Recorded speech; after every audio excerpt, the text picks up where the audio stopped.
ربنا يا ربنا ربنا يا ربنا ربنا يا ربنا ربنا والصلاة والسلام على من لا نبي بعده أما بعد فأعوذ بالله من الشيطان الرجيم بسم الله الرحمن الرحيم وما تشاءون إلا أن يشاء الله رب العالمين وقال رسول الله صلى الله عليه وسلم أول صلاح هذه الأمة باليقين والزهد وأول فسادها بالبخل والأمل أو كما قال رسول الله صلى الله عليه وسلم اللهم صل على محمد وعلى آل محمد كما صليت على إبراهيم وعلى آل إبراهيم إنك حميد مجيد اللهم بارك على محمد وعلى آل محمد كما باركت على إبراهيم وعلى آل إبراهيم إنك حميد مجيد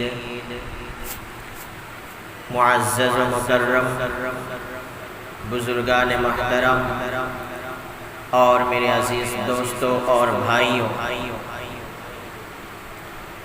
اللہ سبحانہ و تعالی اور اس کے پاک پیغمبر حضرت محمد مصطفیٰ صلی اللہ علیہ وسلم نے ہمیں نیکیوں کو اپنانے اور گناہوں سے بچنے کا حکم دیا ہے۔ اللہ اور اس کے رسول صلی اللہ علیہ وسلم نے ہمیں نیک اعمال کرنے کو حکم فرمایا اور برے اور گناہوں سے بچنے کا حکم فرمایا۔ مزید احسان یہ فرمایا ہے کہ کامیابیوں اور ناکامیوں کی نشاندہی بھی فرما دی ہے۔ آج دنیا کا ہر شخص کامیابی کو حاصل کرنے کے لیے محنت کرتا ہے اور ناکامی سے بچنے کی تدابیر اختیار کرتا ہے۔ پیارے نبی صلی اللہ علیہ وسلم نے اپنی امت کی رہنمائی فرماتے ہوئے ارشاد فرمایا کہ اول صلاح هذه الامة بالیقین والزہد واول فسادها بالبخل والعمل۔ نبی کریم صلی اللہ علیہ وسلم کا فرمان ہے کہ اس امت کی کامیابی کی بنیادی چیزیں یقین کرنا، یعنی اللہ کی ذات پر یقین کرنا، اللہ کی قدرت پر یقین رکھنا، اللہ کے حکم پر یقین رکھنا، اللہ کے علم پر یقین رکھنا وغیرہ وغیرہ۔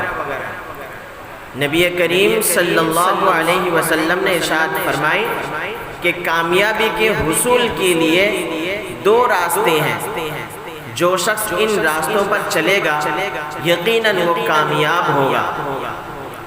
ان میں پہلا راستہ کیا ہے؟ حضور فرماتے ہیں اس امت کی کامیابی کی بنیادی چیزیں یقین کرنا اور دنیا سے بے رغبتی اختیار کرنا، اور اس امت کی بربادی کی بنیادی چیزیں بخل اور دنیا کے بارے میں لمبی لمبی امیدیں باندھنا ہے۔ اللہ کے رسول صلی اللہ علیہ وسلم کے فرمان کا خلاصہ اور مقصد یہ ہے کہ ہمیں دو کاموں کو اختیار کرنا ہوگا اور دو کاموں سے ہمیں بچنا ہوگا۔ اللہ کے رسول صلی اللہ علیہ وسلم نے ہمیں جو راستہ دکھایا ہے کن راستوں پر چلنے میں کامیابی ملے گی وہ بھی ارشاد فرما چکے ہیں، اور کن راستوں کو اختیار کرنے میں ہلاکت اور بربادی ہے وہ بھی نشاندہی فرما دی ہے۔ ان میں سے پہلا راستہ اللہ کے رسول صلی اللہ علیہ وسلم کا فرمان، اور اس کا خلاصہ یہ ہے کہ اس کے راستے پر چلنے سے اس کی زندگی میں خوشی، سکھ، چین، راحت اور سکون و اطمینان نصیب ہوگا، اور وہ ترقی کی تمام منزلیں آسانی سے طے کر لے گا۔ ان میں سے ایک کیا ہے؟ یقین۔ انسان اپنے دل و دماغ میں یہ بات اچھی طرح بٹھا لے اور اس پر یقین رکھ لے کہ جو کچھ ہو رہا ہے، جو کچھ ہوگا اور جو کچھ اس سے پہلے ہوا ہے وہ سب اللہ کے حکم سے ہوا ہے۔ اللہ کے حکم کے بغیر کوئی چیز وجود میں نہیں ہو سکتی۔ نفع و نقصان کی مالک و مختار صرف اللہ کی ذات ہے۔ کامیابی دلانا اور ناکامی سے بچانا اسی کے قبضے قدرت میں ہے۔ اس کے چاہنے سے ہی عزت ملتی ہے، وہی ذلت و رسوائی سے بچاتا ہے۔ رزق روزی اس کے اختیار میں ہے، دکھ سکھ اسی ذات کے ہاتھ میں ہے۔ زمین و آسمان اور کائنات کے ذرے ذرے میں اسی کی بادشاہت کار فرما ہے۔ قرآن کریم میں اللہ سبحانہ وتعالیٰ نے ارشاد فرمایا، ابھی جو آیت کریمہ میں نے آپ حضرات کی خدمت میں پیش کی ہے، اللہ سبحانہ وتعالیٰ نے ارشاد فرمایا وَمَا تَشَاءُونَ إِلَّا أَن يَشَاءَ اللَّهُ رَبُّ الْعَالَمِينَ۔ تمہاری چاہت اس وقت تک مکمل نہیں ہو سکتی جب تک دونوں جہانوں کے رب کی منشا اس میں شامل نہ ہو جائے۔ یعنی ہمارے چاہنے سے کچھ نہیں ہوتا، اللہ ہی کے چاہنے سے ہوتا ہے۔ یقین کیجئے کہ جس شخص میں یقین کا یہ درجہ پیدا ہو جائے اس کے دل سے مخلوق کا خوف نکل جاتا ہے، اور حق بات کہنے میں کسی سے خوف زدہ اور مرعوب نہیں ہوتا۔ اللہ تبارک و تعالیٰ کی قدرت پر بھی یقین رکھنا ضروری ہے کہ اللہ رب العزت اس کی قدرت کاملہ اس پر یقین رکھیں اور اس عقیدے پر اپنی زندگی گزاریں کہ جو اللہ سبحانہ وتعالیٰ نے اس کے مقدر میں لکھ دیا ہے وہ اسے ضرور ملے گا، نہ اس سے کم اور نہ اسی سے ایک ذرہ زیادہ ہوگا، اور جو مقدر میں نہیں لکھا وہ اسے کبھی نہیں پا سکتا، اس کو کبھی نہیں مل سکتا، چاہے وہ کتنی کوشش کیوں نہ کر لے۔ مال و دولت، آل و اولاد کا ملنا، یہ کچھ بھی ہو یہ سب اللہ کی طرف سے ہے۔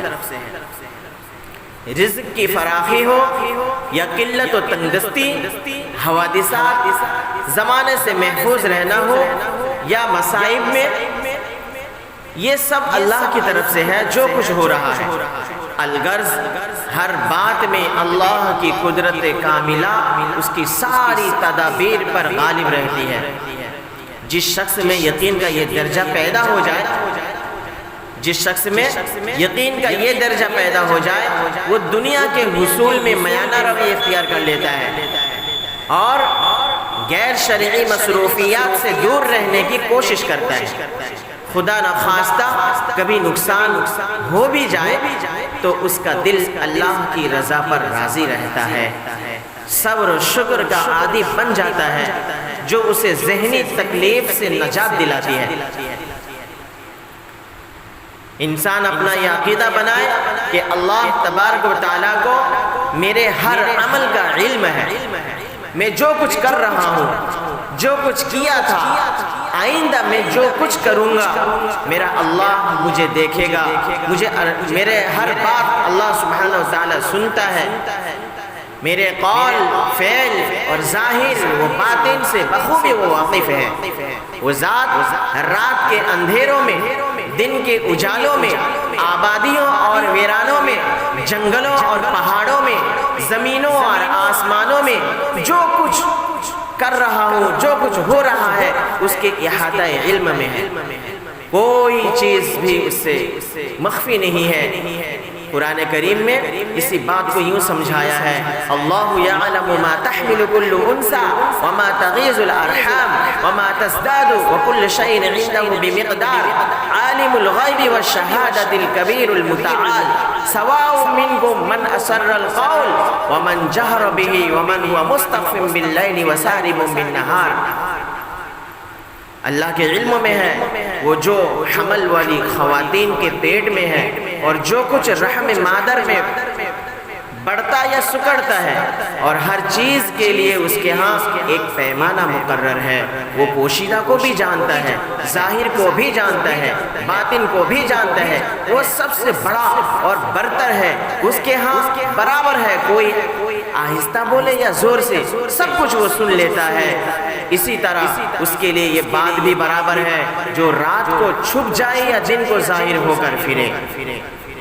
میرے بھائیوں، جس شخص میں یقین کا یہ درجہ پیدا ہو جائے گا، اس کے لیے ظاہر و باطن کی اصلاح کرنا آسان ہو جاتا ہے، اور اس کے دل میں فکر پیدا ہوتی ہے، جو فکر دونوں جہانوں کی ترقیوں کا زینہ بنتی ہے۔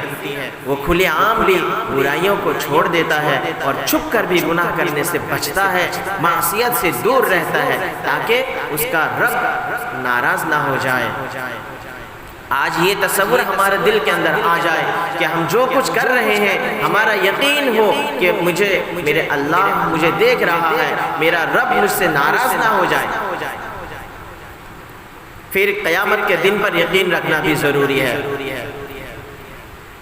انسان یہ عقیدہ بنائے، انسان یہ عقیدہ اپنائے کہ ایک دن ضرور اپنے رب کے پاس پہنچے گا، جہاں اس کو اپنے اعمال کی جزا یا سزا ملے گی، نیکیوں کا صلہ بھی ملے گا، اور گناہوں کا عذاب بھی اس دن اس کا ہر عمل اس کے سامنے پیش کر دیا جائے گا۔ قرآن کریم میں اسی بات کو یوں سمجھایا ہے، فَمَن يَعْمَلْ مِثْقَالَ ذَرَّةٍ خَيْرًا يَرَهُ وَمَن يَعْمَلْ مِثْقَالَ ذَرَّةٍ شَرًّا يَرَهُ۔ جس نے ذرہ برابر نیکی کی وہ اس کو دیکھ لے گا، اور جس نے ذرہ برابر برائی کی وہ اس کو بھی دیکھ لے گا۔ جس شخص میں یقین کا یہ درجہ پیدا ہو جائے، وہ عبادت خداوندی اور طاعت نبوی پر چل پڑتا ہے، اور وہ اپنے اعمال سیئہ سے بچتا ہے، گناہوں سے بچتا ہے، اس کے گناہوں کو ختم کرنے کے لیے روزانہ توبہ استغفار میں لگ جاتا ہے۔ مزید یہ کہ اس کا دل ہر وقت اللہ کی یاد میں رہنے لگتا ہے۔ یقین کے یہ 4 درجہ حاصل کرنے کے لیے ہمیں سنجیدگی سے فکر کرنے کی ضرورت ہے۔ اس کے بعد دوسری چیز جس پر کامیابی ملتی ہے وہ ہے زہد۔ زہد یہ کیا چیز ہے؟ انسان دنیا میں رہتے ہوئے خالق اور مخلوق دونوں کے حقوق ادا کرنے کی بھرپور کوشش کرے۔ اللہ کا بھی حق ہے، بندوں کا بھی حق ہے، خالق کا بھی حق ہے، مخلوق کا بھی حق ہے، حقوق العباد بھی ہے، حقوق اللہ بھی ہے۔ لوگوں سے میل جول رکھے، اچھا لباس، اچھی خوراک، عمدہ رہائش اگر میسر ہے تو اسے اللہ کی نعمت سمجھ کر استعمال کرے اور اس پر شکر ادا کرے، اور اگر یہ چیزیں میسر نہ ہو تو صبر سے کام لے، شکوہ شکایت کا مزاج نہ بنائے، اپنے دل کو دنیا سے بے نیاز رکھے، اور ہر معاملے میں دنیا پر آخرت کو ترجیح دے، تاکہ آخرت کے نقصان سے بچنے کے لیے دنیا کے نقصان برداشت کرنا اس کے لیے آسان ہو جائے۔ یہاں ہم ایک بات کی وضاحت ضروری سمجھتے ہیں، وہ یہ کہ بعض لوگ کم علمی اور کم فہمی کی بنیاد پر غلط فہمی میں مبتلا ہو جاتے ہیں۔ وہ سمجھتے ہیں کہ زہد کا معنی پھٹا پرانا لباس اور بدحالی والی زندگی گزارنا ہے، حالانکہ یہ بات سراسر غلط ہے۔ زہد کے متعلق امام ثوری رحمت اللہ علیہ فرماتے ہیں، لیس الزہد فی الدنیا بلبس الغلیظ والخشین واکل الجسد انما الزہد فی الدنیا قصر العمل۔ زہد کا معنی یہ نہیں کہ کھانا رکھا سکھا کھایا جائے اور لباس پھٹا پرانا پہنا جائے، بلکہ زہد کی حقیقت یہ ہے کہ زہد کی امید، دنیا کی امیدیں اور آرزویں کم کر دی جائے، اسی کا نام زہد ہے۔ دنیاوی اسباب کو ترک کرنا یہ زہد نہیں ہے۔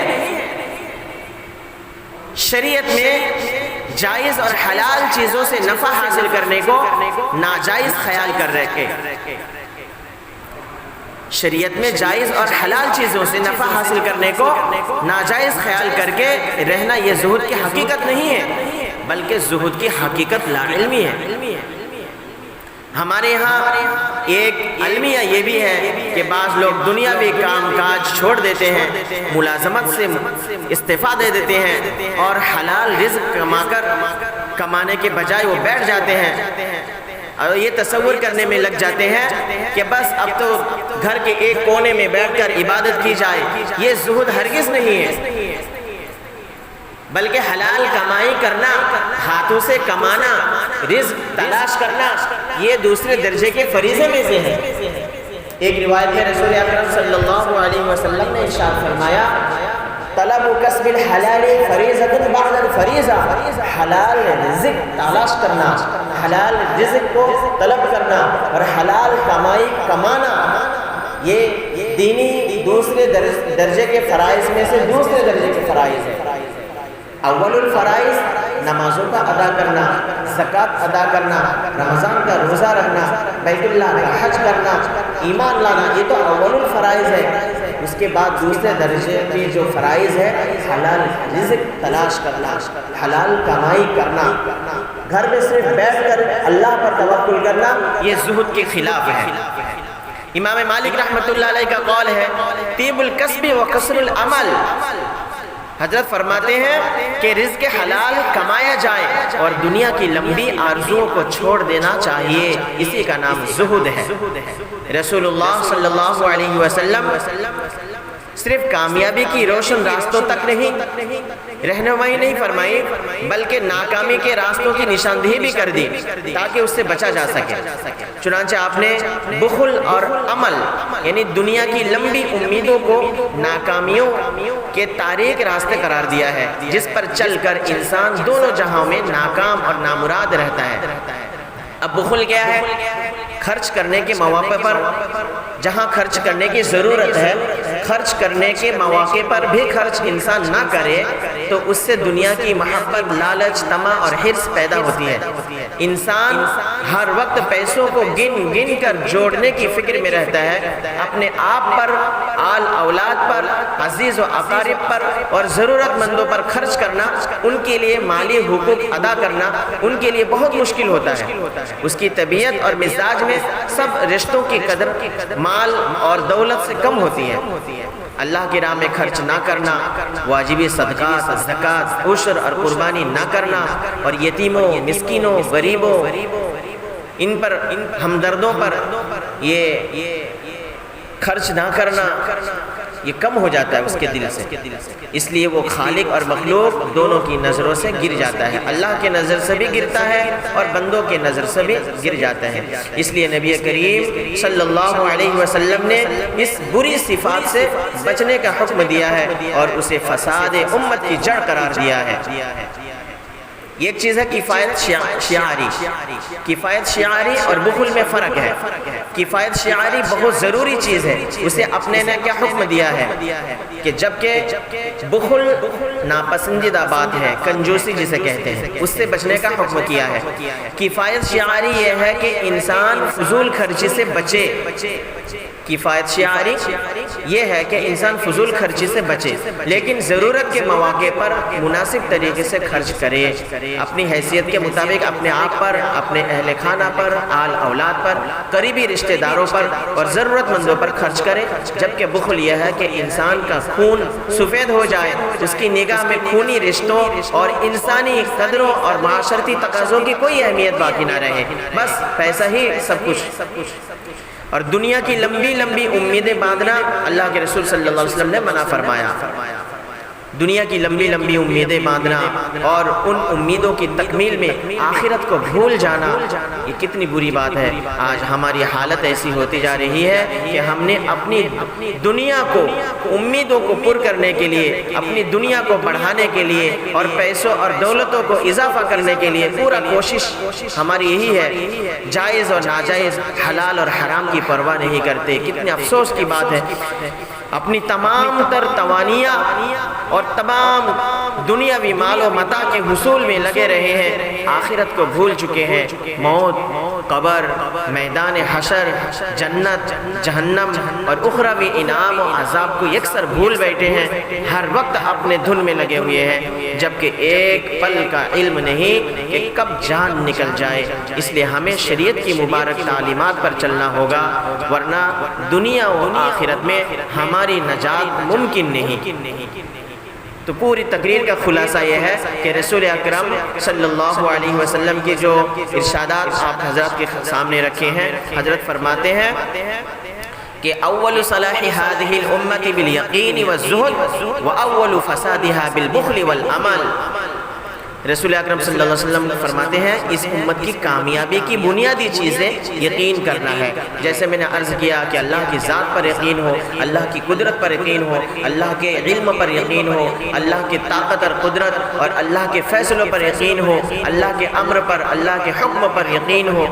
نمبر ایک یقین کرنا اور دنیا سے بے رغبتی اختیار کرنا، اور اس امت کی بربادی اور تباہی کی بنیادی چیزیں جو ہے وہ بخل ہے اور دنیا کے بارے میں لمبی لمبی امیدیں باندھنا ہے۔ اللہ سبحانہ و تعالی ہمیں آخرت کی تیاری کی توفیق نصیب فرمائے، دنیا کی بخل اور دنیا کی محبت سے ہمارے دلوں کو پاک اور صاف فرمائے، اس لیے کہ اللہ کے رسول صلی اللہ علیہ وسلم نے تمام گناہوں کا جڑ بتایا ہے کہ حب الدنیا رأس کل خطیہ، تمام گناہوں کی جڑ ہے دنیا کی محبت۔ اللہ تبارک و تعالی ہمیں آخرت سے محبت کرنے کی توفیق نصیب فرمائے، دنیا کی محبت ہمارے دلوں سے، دنیا کی محبت کو ہمارے دلوں سے نکال دے، اور آخرت کی تیاری اور آخرت کی محبت اور آخرت کی زندگی سے محبت کرنے کی توفیق عطا فرمائے۔